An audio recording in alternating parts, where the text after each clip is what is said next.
छह ग्रहों का युति फल बता रहे। छह ग्रह एक साथ एक राशि में जन्म कुंडली में विराजमान होगा तो क्या फल होता है उसके बारे में बता रहे हैं। विद्या धर्म धन युक्त बहुभोगी च भाग्यवान सूर्याद्य शुक्र पर्यंत ख्यातो भवति षड्ग्रहैः। सूर्याद्य शुक्र पर्यंत, सूर्य से शुक्र, सूर्य चंद्र मंगल बुध गुरु शुक्र, ये छह ग्रह एक साथ एक राशि में षड्ग्रह ही युतो यदा जब पर्यंत रहता है तो वो व्यक्ति जो जन्म लेने वाला इस स्थिति में विद्या धर्म धन युक्त, विद्या धन और धर्म इन तीनों से वह युक्त रहेगा। बहुभोगी और अनेक प्रकार के सुख भोग पाने वाला हो, विषय भोग पाने वाला होगा। भाग्यवान मतलब भाग्यशाली पुरुष होगा और ख्यातो भवति और लोक में प्रसिद्धि को प्राप्त करेगा। पर कार्य करो दाता शुद्धात्मा चंचलाकृति षड्वीर ग्रहैर्विना शुक्रम रमते विजयी जनः। षड्वीर ग्रहैर्विना शुक्रम, शुक्र को छोड़िए, सूर्य चंद्र मंगल और बुध गुरु शनि लेंगे आप, शुक्र को छोड़ो। इन छह ग्रहों का योग हो, ऐसे योग में एक राशि में लग्न कुंडली में राजमान हो स्थिति में जन्मा हुआ जब मनुष्य होता है, जनः जो मनुष्य है वो कैसे होता है, पर कार्यरत हो, पर कार्य करो, पर कार्य करने में आगे रहता है, परोपकारी होता है वो। शुद्धात्मा नहीं दाता, और दान दाता भी होता है, दानी होगा। शुद्धात्मा शुद्ध हृदय वाला, शुद्ध अंतःकरण वाला होगा। चंचलाकृति ही, स्वभाव से वह चंचल होगा। विजयी, फिर भी वो विजय को प्राप्त करता है हर जगह पे, और रमते आनंदित रहता है, वो प्रसन्न रहता है हमेशा। संशयी सुभगो मानी ख्यातो युद्धरिमर्दक विना जीवं ग्रहै षड्भिर विवादे रमते जनः। विना जीवम, बृहस्पति को छोड़िए अभी, बाकी छह को लो, सूर्य चंद्र मंगल बुध शुक्र और शनि, गुरु को छोड़ के विना जीवम ग्रही षड्भी, छह जो ग्रह उनको लेकर के तो व्यक्ति जो जन्म लेता है ऐसे परिस्थिति में वह व्यक्ति हमेशा संशयी, संशय आत्मा होता है। हर बात पे संशय, हर पर संशय करेगा, हर समय संशय ही करते रहता है। और कैसे होता है वो, सुभगः माने अत्यंत सुंदर होता है। सुभगः मानी, स्वाभिमानी होता है, दुनिया में विख्यात भी होगा। युद्धे अरिमर्दक, युद्ध में शत्रुओं का नाश करने वाला होगा, दमन करने वाला होगा। विवादे तथा विवाद, लड़ाई झगड़ा में भी रमते, आनंद लेने वाला है। उसके लड़ाई झगड़े में बड़ा आनंद आता है, लड़ाई झगड़े में आनंद लेने वाला है, ऐसे आदमी होता है। भार्या प्रियो रणोत्साही विभ्रम क्रोध लोभवान अर्कार की चंद्र भौमेज भार्गवी सुभगो नरः।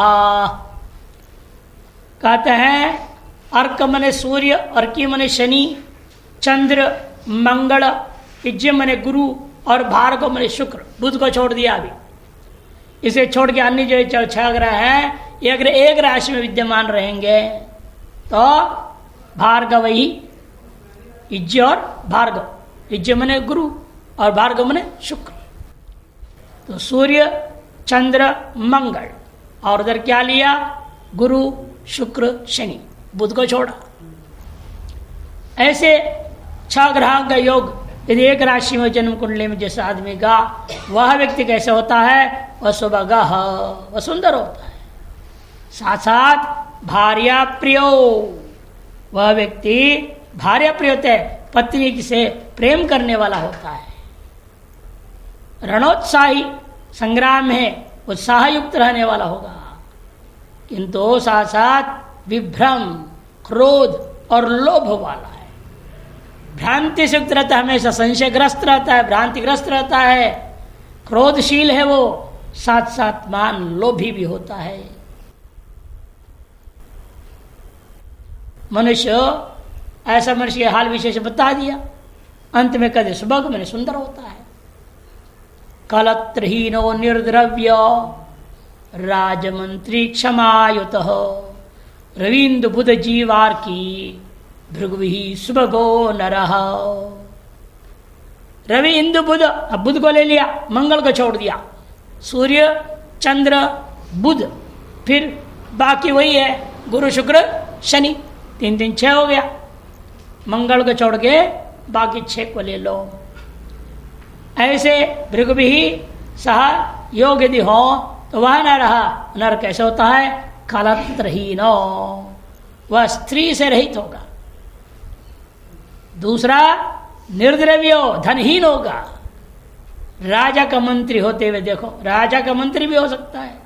क्षमायुत, क्षमाशील होता स्वभावतः, और सुंदर होता है वो भी शरीर से। सुभगो नरः धनदार सुतैर्हीन तीर्थगामी वनाश्रित सूर्यार सौम्य जीवार की भृगुपुत्रैर्भवेन्नरः। सूर्य अरमने मंगल, अब चंद्र को छोड़ रहे हैं। सूर्य मंगल बुध गुरु शुक्र और शनि, ये 6 ग्रहों का योग हो, वह भवे न रहा। वह निश्चित मनुष्य निश्चित रूपेण धन पत्नी और संतान से हीन होगा। धन दार सुतैर्हीन, करेगा क्या? लोटा उठाएगा, तीर्थ यात्री बनेगा, तीर्थगामी वनाश्रित, और भटक इधर के जंगलों में जाकर पड़ा रहेगा, वनाश्रित हो जाएगा। जब घर में पत्नी वाले पीछे पड़ेंगे ना, लाओ पैसे लाओ पैसे, कहाँ से लाएगा? नहीं ला पाएगा तो एक ही रास्ता उसके पास, अंत में तीर्थ यात्रा में चलो, भीख मांगते हुए जहाँ जो मेरी रोटी मिला खाए पियो, और के जंगल में जहाँ देखा बढ़िया फल फूल चारों तरफ ठीक ठाक है, वहाँ रह गए फल खाते हुए। वनाश्रिता मन ऐसा एक तरह संन्यास योग में पहुंचा देता है आदमी को। ये योग षडग्रही जो है संन्यास में पहुंचा देता है। धनी मंत्री शुचिस्तंद्री बहुभार्यो नृप प्रिय विना सूर्य ग्रही षडवीर प्रतापी जायते नरः। सूर्य के बिना, सूर्य छोड़ो बाकी 6, चंद्र मंगल बुध गुरु शुक्र शनि, इन 6 ग्रहों का योग हो, षडवीर योग है, वह नरः जायते, जो जन्म लेता है। ऐसे एक राशि में 6 ग्रह हो लग्न कुंडली में, इस प्रकार का जन्मा हुआ जो आदमी है वह धनी होगा, मंत्री होगा, शुचि हमेशा पवित्र रहने वाला होगा, तंद्री लेने के इसके अंदर आलस भी रहती है, आलसी होता है, अर्थात निद्रा की स्थिति में रहने में ज्यादा होता है, तंद्रा में रहने वाला। बहुभार्यो, अनेक पत्नी वाला होता है, कभी विवाह करने वाला, नृपप्रिय, राजा का प्रिय पात्र होगा, और प्रतापी, प्रतापी भी होता है, लोग पर उनका प्रभाव जबरदस्त बना रहता है, ऐसा व्यक्ति रहेगा वो। और षडग्रह योग में बता रहे हैं प्रायो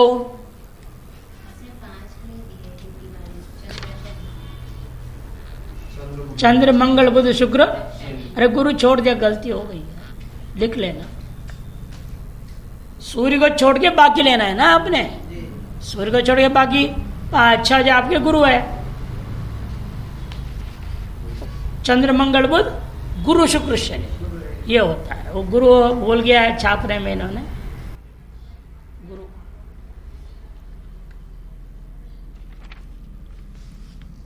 और प्रायो दरिद्रो मूर्खश्च षड्भिर्वा पंचभिर्ग्रहे ही अन्योन दर्शनात् तेषाम फलम में तत्प्रकीर्तितम।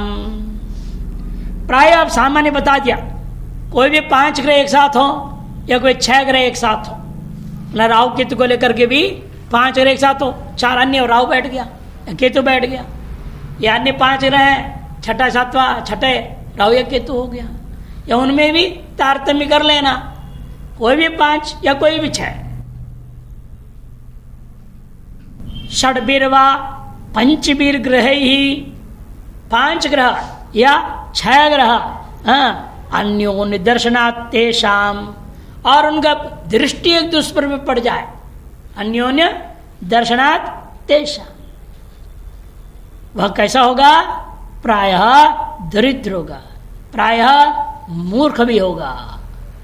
फलम में तत् प्रकीर्तिताम, इसलिए अब तक जो फल कहे गए हैं वे इनकी पारस्परिक दृष्टियों का आश्रित है। जो 5 ग्रह रह रहा है, 4 ग्रह रह रहा है, 3 रह रहा है, 2 रह रहा है, जो भी रह रहे हैं, अभी तो जो गिनाया 2 से लेकर के 6 तक के गिना दिया युतियां, उन युतियों में उनके परस्पर जो दृष्टि क्या है, बलाबल, उस पर फल निर्णय हो गया। अन्योन्य दर्शनात्, मैंने परस्पर 6 हो तो परस्पर आपस में 5 हो, तो परस्पर 4 हो तो परस्पर में दर्शनात्, उनकी दृष्टि के आधार पर तेषाम फलम, उन्हीं का फल यहां पर संक्षेप में एतत् प्रकीर्तितम। इसे कितने अंश में किस पर लागू होगा? सर्वांश में किसी पर भी लागू कभी नहीं होगा, बलाबल पर निर्णय होगा। कितने फल जो बताए गए हैं, कहीं 4 बताए, 5 बताए, 6 बताए, जो भी फल बताया गया है, जितने भी बताया गया, धनी भी हो जाएगा, एक जगह बोल दिया, लोभी भी हो जाएगा। अरे धनी भी और लोभी भी हो भी सकता है, नहीं भी हो सकता है। कहीं बोलते धनी है, ऐसा कंजूस है, हो भी सकता है। ऐसा सेठ जी 1 कौड़ी देना नहीं चाहते, पैसा पेट्रोल में लगा रहते हैं, ऐसे लोग देखे गए हैं। इसलिए सब संभव है, असंभव नहीं है। अतएव सब निर्भर होता है उन ग्रहों के परस्पर दृष्टिपूर्वक जो बला निर्णय करते हैं। इसे विशेष बोल रहे 5-6 ग्रहों का योग किसी जन्म कुंडली में देखकर उक्त फल कह देना अनुचित होगा। एकदम सीधा 5 ग्रह देख लिया, फटाक से बोल दो, देखो श्लोक लिखा हुआ है, ये फल तुमको मिलेगा सारे, ऐसे कभी नहीं बोलना, अनुचित हो जाएगा। क्योंकि ग्रहों की युति सभी भाव में एक ही समान फलदायक हो, यह सिद्धांततः असंगत होगा। इस 6 ग्रहों का युति हमने बोल दिया, अब किस भाव में? आपके प्रश्न के जवाब आ रहे हैं कि नहीं आ रहे हैं? अलग अलग भाव में रह रहा है, लाभ भाव में, व्यय भाव में, धन भाव में, शत्रु भाव में, मृत्यु भाव में, सब भावादिश का भी आगे फल बताने वाले हैं। इसीलिए तथा भावाधिपति का फल देखने पड़ेंगे, और रहने वाले ग्रहों का आपस में क्या भाव है देखनी पड़ेगी, बलाबल देखना पड़ेगा। सब देख करके ऐसे ही नहीं एकदम फल बोल दो। इसे फलादेश करना ही सबसे कठिन काम है ज्योतिष में। सिद्धांत रट लो, श्लोकों को रटना कोई बड़ा काम है क्या? कितना 1000 श्लोक है, आराम से रट लेंगे लोग। 700 तो रटी रहेगी गीता की, 1000 श्लोक रटने में क्या है? लेकिन रटना आसान है सिद्धांत पक्ष को, गणित करके गणित पक्ष को भी आसानी से दिमाग लगाकर गणित कर लो, ये दोनों आसान है। वर्तमान यदि भी गणित पक्ष की जरूरत नहीं रह गया, कंप्यूटर सारा गणित कर रहा है, सिद्धांत पक्ष की भी जरूरत नहीं। सिद्धांत के ना श्लोकों के साथ भेजेंगे, एक ग्रह के फल, एक ग्रह के फल सब मिल जाता है। लेकिन बलाबल कंप्यूटर अपने आप तय नहीं कर पाता। इतना डिग्री है, इसका दृष्टि वहाँ है, उसका दृष्टि यहाँ है, तो युवावस्था, वृद्धावस्था, मंदावस्था, वक्री है कि मार्गी है, सारा खोपड़ी लगाकर कंप्यूटर अपने आप गणित करके फट से दे दे, ऐसा नहीं है, वो हो भी नहीं सकता। क्योंकि ये जो चीज़ है अंत प्रेरणा का विषय है, ये बुद्धि का विषय नहीं है, मन का विषय नहीं है। ये बुद्धि और मन का विषय होता आप प्रोग्रामिंग बना देते। कंप्यूटर में क्या है, प्रोग्रामिंग तो निर्भर है, सॉफ्टवेयर बनाना है, प्रोग्रामिंग बनाओगे ना। यदि बुद्धि का विषय होता तो प्रोग्राम उसकी बना देते, फलादेश का भी। लेकिन बुद्धि और मन का विषय है, केवल गणित और सिद्धांत है, इसे उसकी प्रोग्राम बना दिया लोगों ने, अनेकों सॉफ्टवेयर बन गए। इन फलित पक्ष का कोई प्रोग्रामिंग नहीं बन सकता, एक बराबर फल है ही नहीं। विश्व भर में 6 अरब लोग हैं, 6 अरब को 12 में भाग करो, 12 राशि होगी कि नहीं? कितना हुआ? 50 करोड़। जब भाई 50 करोड़ लोग एक ही हैं, फल बराबर रहेगा? कहां से तारतम्य आएगा इनका? सब ग्रहों के बलाबल पर निर्भर है। एक ही नाम वाला पहले था, मनमोहन नाम के प्रधानमंत्री था, मनमोहन हमारे एक विद्यार्थी था जो अनेक क्षेत्र में रोटी खाता था। नाम से क्या हो, नाम पर आदर लोग राशि फल बोलने लग जाते हैं, कैसे बोलोगे भाई? इसे सब सही नहीं चलता है। इसलिए मैंने कहा यह सिद्धांत असंगत होगा यदि आपने जो है केवल ग्रहों की युति सभी भाव में एक ही समान फलदायक मान के बोलोगे, वो सिद्धांत की विरुद्ध हो जाएगा। युति में पाप ग्रहों तथा शुभ ग्रहों के बलाबल के अनुसार किन किन भावों के साथ युति एवं दृष्टि संबंध हो रहा है ना, किन किन भावों में है, और अन्य भाव में जो भी ग्रह रह गए हों उनका भी दृष्टि उनके साथ है या नहीं, कैसा है, मित्र है शत्रु, किस दृष्टि से देख रहा है, वो सब पर निर्भर होता है फलादेश। दृष्टि संबंध हो रहा है, इसका विचार करते हुए फलादेश करना चाहिए। और उनका विचार करके कैसे करेगा? विचार करके नहीं हो सकता है। इन सब को विचार करो और चुप बैठो।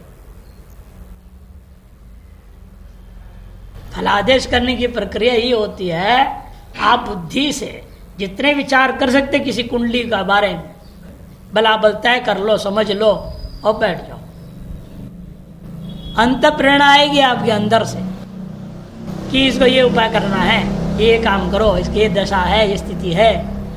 इतना ही नहीं कि इसकी महादशा, अंतरशा, प्रत्यंतर दशा सबको दिमाग में रखना पड़ता है। ये सारा हम लोग कहते हैं अंग्रेजी में इनपुट, और आउटपुट है इंट्यूशन से, अंत प्रेरणा से। तब तो फलित आदेश बिल्कुल सही निकलता है। नहीं तो कहीं 50% ठीक होता है, कहीं 60%, कहीं 10%। व्यक्ति का कितने विचार के आधार पर बोल रहा है, बौद्धिक स्तर से बोल रहा है, कितना विचार किया, कितने गहन विचार किया है, उस विचार के बल पे उसकी जो है सफलता फलादेश का उतनी मात्रा में निर्णय हो जाता है। लेकिन पूर्णतः कभी सफल नहीं हो सकता, नहीं हो सकता। इनपुट कहां से लाओगे? अरे ग्रहों का कहां कौन है, क्या बोले गया? अरे ग्रह की गति ही लग्न कुंडली के बिना हम इनपुट क्या देंगे? बलाबल विचार करेंगे ना, विचार कहां से लाओगे? उसके आधार पर फिर अंत प्रेरणा होगी ना। उसके लिए फिर जिस ऋषि की परंपरा से आप ज्योतिष को फलादेश करना चाह रहे हैं, उस ऋषि के पहले मंत्र सिद्ध करना पड़ेगा जप करके। भृगु संहिता है, पराशर संहिता है, रावण संहिता है, गर्ग संहिता है, किस संहिता की तरह बोलना चाह रहे फलादेश? वो जो भृगु महर्षि का मंत्र है, पराशर महर्षि का मंत्र है, पहले उस ज्योतिष का काम है वो मंत्र को जाप करें, रोज जाप करें, एक पुरस्करण अनुष्ठान कर दें, तब अंदर से ऋषि से ही एक शक्ति विशेष जागृत होगी जो अंत प्रेरणा प्रदान करेगी। जो भी जिसकी अपनी परंपरा ढूंढो, तुमको करना है तो ये किसी परंपरा घुस जाओ, वही आपकी परंपरा, बात खत्म। और कुल परंपरा मालूम नहीं तो करेगी क्या? जहां देखो वहां जो भी परंपरा 5-6 है ये प्रसिद्ध, किसी एक में ज्वाइन कर लो। जो अंत प्रेरणा से और क्या, पहले ज्ञान कहां से मिलेगा?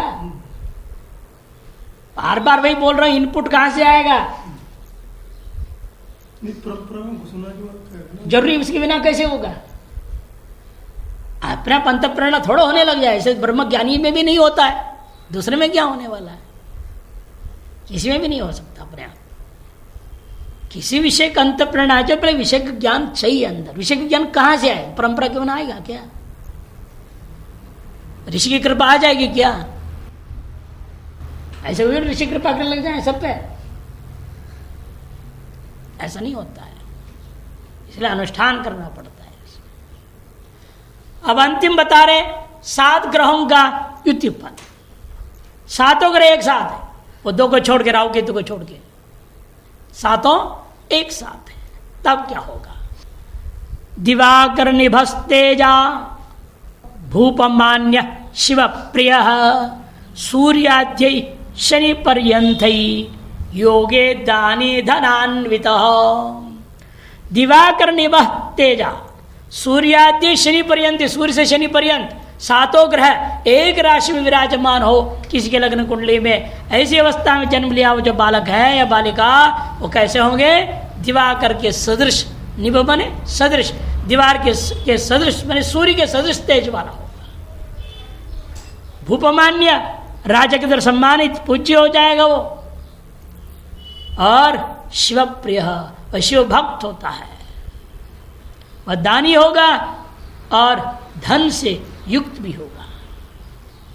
इस प्रकार से अधिक से अधिक 7 ग्रह एक साथ हो सकते हैं। और राहु केतु जब इन 7 के साथ जुड़ गया 8 ग्रह एक साथ भी हो सकता है, लेकिन 9 तो कभी हो ही नहीं सकता। जहाँ राहु यहाँ बैठा तो केतु उधर बैठता है ना। और राहु जो बैठेगा उन 8 जो 7 ग्रह का फल है उसमें वो खलबली मचाएगा, उसे काम ही बिगाड़ना अधिकतर। इस प्रकार से युतियों का फल निर्देश समाप्त हुआ। लग्न कुंडली में प्रत्येक ग्रह का फल निर्देश बता दिए, और फिर लग्न कुंडली में युतियां 2, 3, 4, 5, 6, 7 ग्रह एक साथ हो, जिस किसी भाव में सामान्य फल बता दिया। बाकी शेष भावादि शादी के ऊपर निर्णय लेना पड़ता है, बलाबल के निर्णय लेना। एक चौथी प्रक्रिया बता रहे हैं, आयु गणना करने की प्रक्रिया, केंद्र आयु साधना। पहले आपको गया है पृष्ठ संख्या मेरे ख्याल से 52 में है कि नहीं, वार के आधार पर गणित करना। फिर पृष्ठ संख्या 72 में राशि के आधार पर गणित करना, और पृष्ठ संख्या 80 में लग्न के आधार पर आयु वर्णन किया गया था।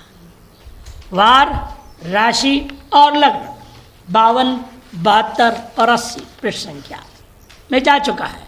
और अब केंद्र के आधार पर भी आयु साधन बता रहे हैं। यद्यपि उन 3 को ही प्रधानता दी गई थी, और का तीनों का एवरेज, अब एवरेज निकाल लो और वही उसका प्रधान आयु बन जाएगा। तो तीनों को ले लिया। एक क्या है? प्रथम गंडांतर, द्वितीय गंडांतर, तृतीय जाना ही है। ऐसे करके वो कहा गया था। और केंद्र में स्थित अंक के आधार पर और तटस्थ कुछ ग्रहों के आधार पर कैसे गणना किया जाता है, आयु का निर्णय लिया जाता है, वो वर्णन कर रहे हैं। केंद्रांश संख्यां त्रिगुणां विधाय रावारशन्यंक कृतो विहीनम आयु प्रमाणं कथितं मुनीन्द्रैर चिरंतनैर्ज्योतिषिकै स्मृतंच। केंद्रांश संख्या, केंद्र में जो जो संख्या आया हुआ है कुंडली में, कोई भी लग्न कुंडली, अगले पृष्ठ में एक कुंडली दिखाया हुआ है। लग्न कौन सा है वहाँ? मीन, मीन लग्न 12। अच्छा, केंद्र में कौन से अंक है? 12, 3, 6 और 9। इनको जोड़िएगा तो हो जाएगा 30, है ना। 12 और 3 15, 15 और 6 21, 21 और 9 30। प्रथम भाव, चौथा, 7वां और 10वां भाव, इनको कहते हैं केंद्र। 1, 4, 7, 10 घर, और उनमें रहने वाली जो संख्या 12, 3, 6, 9 दृष्टांत में, ठीक है, उनको जोड़ो तो 30 इंटू 3 गुणा कर दो, हो जाएगा 90। मोटा मोटी आयु हो गया उस व्यक्ति का 90 वर्ष। और लेकिन केंद्र में यदि ये चीजें हो, राहु और मैंने मंगल और शनि, तो उस अंक कृतो विहीनम, वो अंक को माइनस कर दो। अब यहां पर कौन है? शनि है 12 में, वही बता रहे हैं। शनि अधिष्ठित राशि 12 प्लस मंगल भी कटेगा, मंगल है ना 9 नंबर पे। हाँ, 3 ग्रह लिया ना, राहु, शनि और मंगल केंद्र में हो तो, या मंगल भी केंद्र में है तो 9 भी कट जाएगा। 12 और 9 कितना हो गया? 21। अच्छा, 21 हो गया। 30 इंटू 3 कितना होता? 90। 90 में 21 को घटाओ, 90 में 21 को घटाएंगे तो हो जाएगा 69, 69 कहते हैं ना उसको, 69, 69 हो जाएगा आयु उसका। ये समझना है, ये कहेंगे अभी हिंदी में आएगा सब बारी बातें। केंद्र स्थान स्थितानंकांश त्रिगुणीकृत्य, केंद्रस्थ जो अंक है उनको 3 गुणा कर दीजिएगा। और यावान पिंड, जो समुदित अंक आ गया, जैसे 30 × 3 कितना आया था पिंड? 90 आया था। तावत वर्ष संख्या आयु, उतना उस व्यक्ति का पूर्ण आयु माना जाएगा। यानी यदि केंद्र मध्य राहु शनि मंगला भवंती, यदि केंद्र के राहु हो, शनि हो या मंगल हो, और वह जिस अंक में रह रहा है तत्केंद्रांकान सिमील्य, उस केंद्र के अंकों को मिला करके जो संख्या होगा शेषम त्रिगुणं कार्यम। थोड़ा अंतर दिख रहा है, श्लोक का सिद्धांत है और इसके सिद्धांत में अलग दिख रहा है। श्लोक कहता क्या है? पहले से 30 था ना, 30 × 3 90, 90 में 21 को घटाओ, एक पक्ष तो ये। लेकिन जो नीचे गद्य व्याख्या किया है उसमें अलग कर दिया, ये लिया पहला पक्ष श्लोक के आधार पर। लेकिन नीचे जो गद्य के आधार पर क्या हो रहा है? 30 में घटाना है अपने 21 को, बचेगा कितना? 9 का कर दो 3 गुणा, 27 साल आयु हो जाएगा। 30 में घटाओ बोल रहा है वो, कह रहा है यदि केंद्र मध्य राहु शनि मंगला भवंती तदा तत् केंद्रांकान सम्मील्य तेषाम त्रिगुणम कार्यम, उनको घटा करके तब उनके शेष जो बचेगा, शेष जो बचा उसको 3 गुणा करो बोल रहा है। ये अंतर कर दिया, यही 2 पक्ष दिखा दिए, इसलिए उनके साथ इनको मिलान नहीं करना, यही परस्पर विरोध 2 पक्ष आ रहा है। देखिए हिंदी वाला कह रहा है, विशेष में देखिएगा श्लोक संख्या 265 के अनुसार, 265 नहीं भी गलत लिख दिया, 275 के अनुसार केंद्रांकों के त्रिगुणित योग से, केंद्रांकों के त्रिगुणित योग से आपने राहु शनि एवं मंगल की राशियों का योग को घटाने से आयु होती है। यह है श्लोक के अनुसार, ठीक है। परंतु गद्य द्वारा इससे भिन्न भाव स्पष्ट होता है। गद्य का आशय यह है कि केंद्रांकों के योग से राहु शनि और मंगल की संख्याओं का योग घटाकर उसके बाद 3 गुणा करने के से आयु होती है। यह गद्य पक्ष है। पद्य पक्ष में इसलिए क्या हो गया? 69 उम्र हो गया, और गद्य पक्ष में 87 उम्र हो गया। तो हमें क्या करना पड़ेगा? इसमें मध्यम आयु निकाल लो, दोनों पक्षों का आदर करना है, मध्यम आयु निकल जाएगा। मध्य आयु क्या बनेगा? दोनों को जोड़िए, 7 चलो 6 1 4 9 96 हुआ, उसको 2 में भाग करो, कितना हो जाएगा? 48।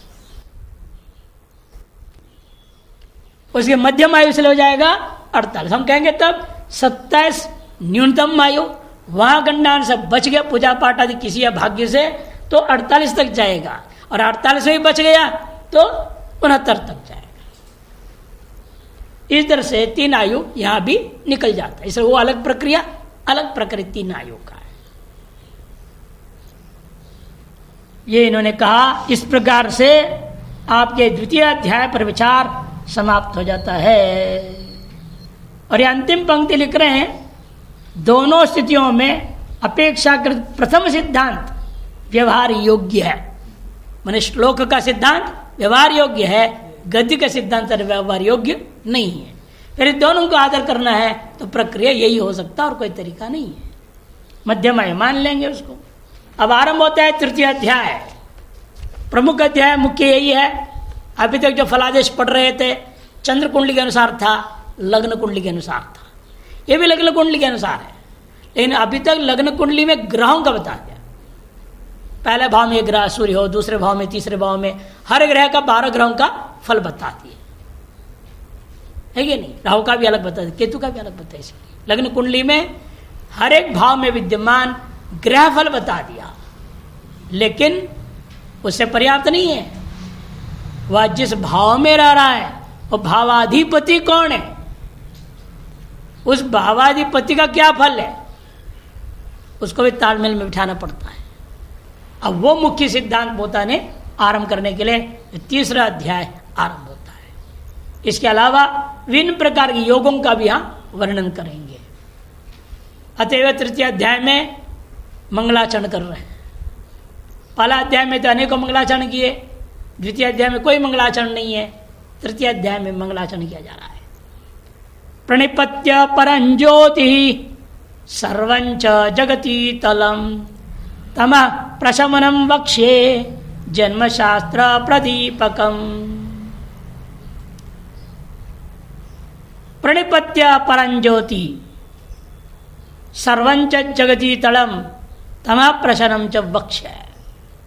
परम ज्योति स्वरूप परब्रह्म परमात्मा तथा यह समस्त इस जगत में विराजमान जितने भी प्राणी है, जगती तलम सर्वम, जगती तलम इस जगत के रूपी आधार में जितने भी जीवित है, चराचर जगत है, संपूर्ण चराचर जगत को मैं नमस्कार करता हूं। और नष्ट करने वाले जन्म शास्त्र प्रदीप जातक पद्धति जिसके द्वारा मानव जीवन की भूत वर्तमान एवं भविष्य संबंधी समस्त घटनाओं को ज्ञान करके उसके अनुसार हमारे भविष्य को हम सुधार सकेंगे। एतार्श जो ग्रंथ को अहम वक्ष्ये हम आगे कहने जा रहे हैं। तब प्रशमनम मन अज्ञान को नष्ट करने वाले, स्व विषय का ज्ञान है ना। हमारे भविष्य क्या है पता नहीं किसी को, अपने भविष्य ज्ञान नहीं है, दूसरों के क्या भविष्य बताएंगे। जब खुद का भविष्य जानो, खुद के वर्तमान जानो, खुद के भूत को जानो, इसे ज्योतिष पहले अपने में लागू करो। लेकिन दूसरे वे भी कहते हैं ज्योतिष को अपने कुंडली कभी नहीं देखना चाहिए, बड़ी समस्या है। हम क्या जानेंगे कैसे फिर अपने आप को, अपनी कुंडली हम नहीं देख सकते। कहते तरीका है, दूसरे को बता दो तारीख समय वगैरह, वो कुंडली बना देगा, वो बोलेगा तो अमुक भाव में ये, अमुक भाव में यही है, ऐसा ऐसा है तुम्हारे ग्रह और ये उसका जो अंश है। बस बाकी आप अपने दिमाग लगाओ, सुन करके पढ़ना, अपने आप देखना नहीं, अपने आप पढ़ना नहीं, लेकिन सुन करके निश्चय कर लेने में कोई निषेध नहीं है। दूसरे से कुंडली बनवा के दूसरे को कहेंगे मुझे सुनाओ भैया कैसा है, कौन सी ग्रह कहाँ है, कौन सी भाषा चल रही है, वो गणित कर सब बता देगा। वो सारी चीज़ अपना मन में ले लेना और बैठ के अपने तय कर लो, खुद के वर्तमान और भविष्य को जान लो। तदनुरूप अपने पूजा पाठ ध्यान भजन करेंगे तो सुधरेगा कि नहीं वर्तमान और भविष्य। इसलिए कहते हैं अज्ञान के नाशक, भूत वर्तमान भविष्य के अज्ञान के नाशक जो जन्म शास्त्र रूपी, जन्म शास्त्र ज्योतिष शास्त्र जन्म संबंधी जो शास्त्र है, इस ज्योतिष शास्त्र रूपी दीपक के बारे में मैं कथन करने जा रहा हूं। स्व भूत वर्तमान भविष्य संबंधी अज्ञान रूपी, अंधकार रूपी अज्ञान को नाश करने वाला ज्योतिष शास्त्र रूपी दीपक के बारे में अब कहने जा रहा हूं। इस पर तीसरे अध्याय का महत्व को ने संकेत कर दिया है। धरातलस्थ सभी को प्रणाम, परमात्मा को प्रणाम करके अंधकार स्वांधकार को निपटाने वाला ऐसा विशेष जो है शास्त्र का वर्णन करने जाते हैं। इन विचित्र ये जितने भी श्लोक ये लिख रहे हैं ना, एक भी श्लोक के छंदोबद्ध नहीं लिख रहे हैं, एक भी श्लोक छंदोबद्ध नहीं है, विषम छंद वाले।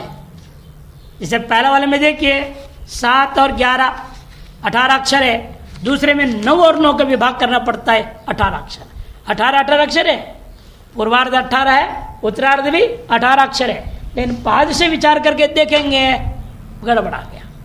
पहला पाद 7 अक्षर है, दूसरा पाद 11 अक्षर है, तीसरा और चौथे पाद 9 अक्षर के हैं। इसका नाम विषम छंद वाला यह है। द्वादश भावगत लग्नेश का फल पहले बताने आरंभ कर रहे हैं। द्वादश भाव में लग्नेश, जैसे अभी आपने देखा था जो कुंडली था वो क्या था, वो मीन लग्न था। मीन लग्न के स्वामी कौन है? बृहस्पति।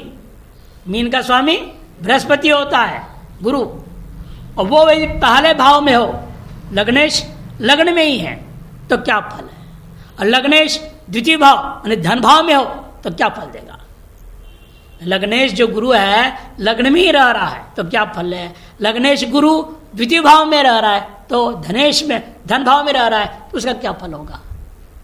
और वही लग्नेश गुरु न पहला में न दूसरे में, तीसरे भाव में, तो क्या फल होगा?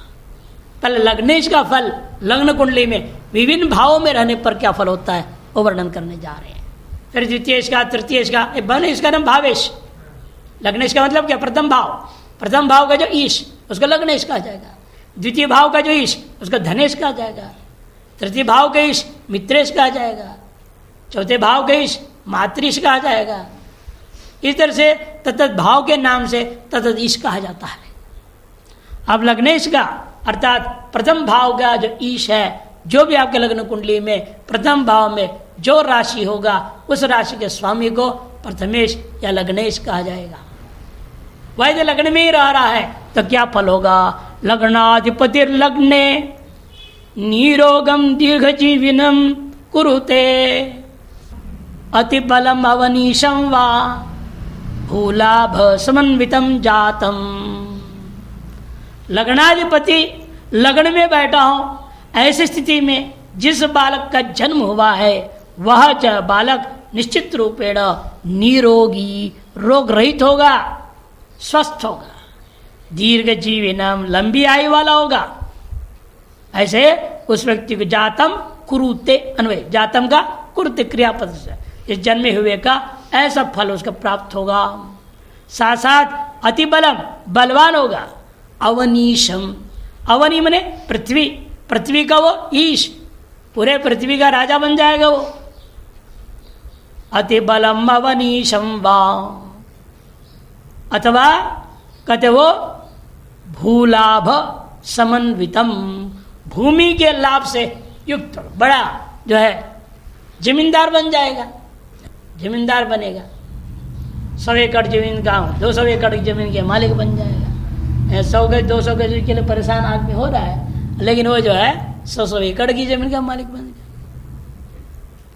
ये फल होगा लग्नेश यदि लग्न में है तो, और लग्नेश यदि द्वितीय भाव में है तो, या 9-12 प्रथम पाद 9 अक्षर का है, द्वितीय पाद 12 अक्षर, तृतीय पाद पुनः 9 अक्षर कर दिया, चौथा पाद फिर 12 अक्षर कर दिया।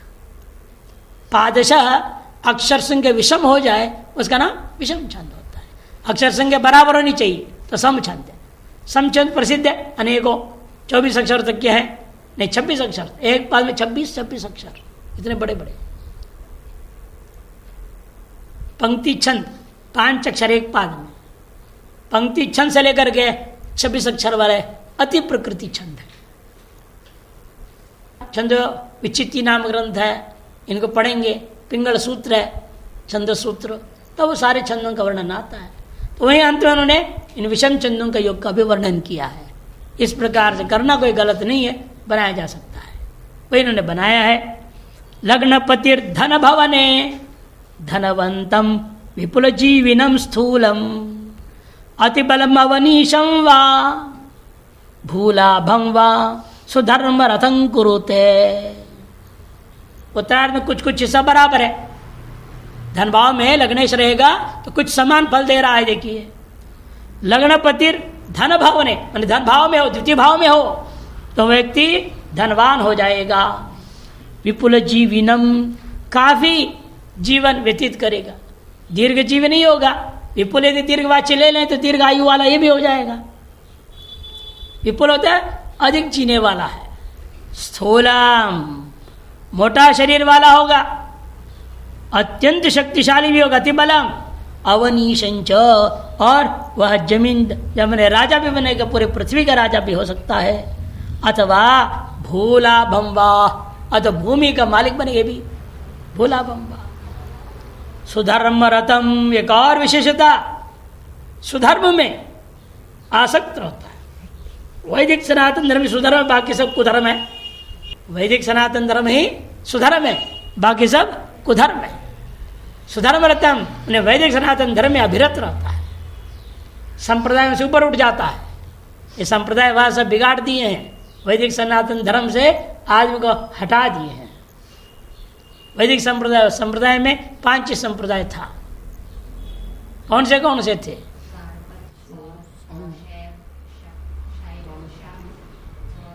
वैष्णव, शैव से शुरू, शैव, वैष्णव, शाक्त, सौर, गणपत, ये 5 है। और वो 5 में भी वैदिक पद्धति से ही पूजा पाठ है, पंचायतन पूजा होगा। शैव है, बीच शिव जी को बैठाएगा, इधर शक्ति को, इधर विष्णु को, इधर गणेश जी को, उधर सूर्य को बिठा देगा। उनके नियम है ना पंचायतन का। अब ये नहीं है आजकल के वैष्णव है नहीं, यदि शिव की पूजा मत करो, शिव मंदिर में जाना पाप है, शिव शब्द सुनना पाप है, ऐसे ऐसे बोलने वाले वैष्णव संप्रदाय उठपटांग पैदा हो गए। शैव संप्रदाय वाले ऐसे मूर्ख हो, बहुत सारे शैव संप्रदाय हो गए, शिव जी से विद्रोह करते, शिव जी का नाम नहीं सुनना है, उपनिषद नहीं सुनना है, ये नहीं करना, वो नहीं, कर्मकांड के विरोधी, संध्या नहीं, पूजा नहीं, जनेऊ नहीं, और अपने आप को शैव बोल रहा है। काय का शैव है भाई? हमारे वैदिक सनातन धर्म शिव संप्रदाय का तो नहीं है, और पाखंडी शिव संप्रदाय के हैं। हर संप्रदाय से हो गया, पाखंडी शिव, पाखंडी वैष्णव, पाखंडी सौर है, पाखंडी गणपत है, पाखंडी शाक्त है, तंत्र मंत्र करे, तंत्र कर रहे सब मारने के लिए, उठपटांग काम करे, तंत्र प्रयोग करे। कहाँ शाक्त संप्रदाय? ऐसा हमारा वैदिक शाक्त संप्रदाय। हमारे वैदिक सनातन संप्रदाय में, किसी भी संप्रदाय में दूसरे के प्रति विद्वेष करना या दूसरे की हानि पहुंचाना कदाचित भी नहीं है, कहीं नहीं मिलेगा आपको। ये 5 संप्रदाय मानव मात्र के हित में, मानव मात्र को उत्थान के लिए था। लेकिन मेढकों ने आकर के इतना हल्ला मचा दिया है, वो असली का शंख का फूंकर नाद पता नहीं कहाँ गायब हो गया। जैसे होता है ना बरसात में, मेढकों की आवाज इतनी होती है, मोटरसाइकिल आवाज नहीं सुनाई देता है। अब देखो पी सुनाई दिया, अब मेढक इतना हल्ला कर देते हैं, ये पी भी नहीं सुनाई देता है।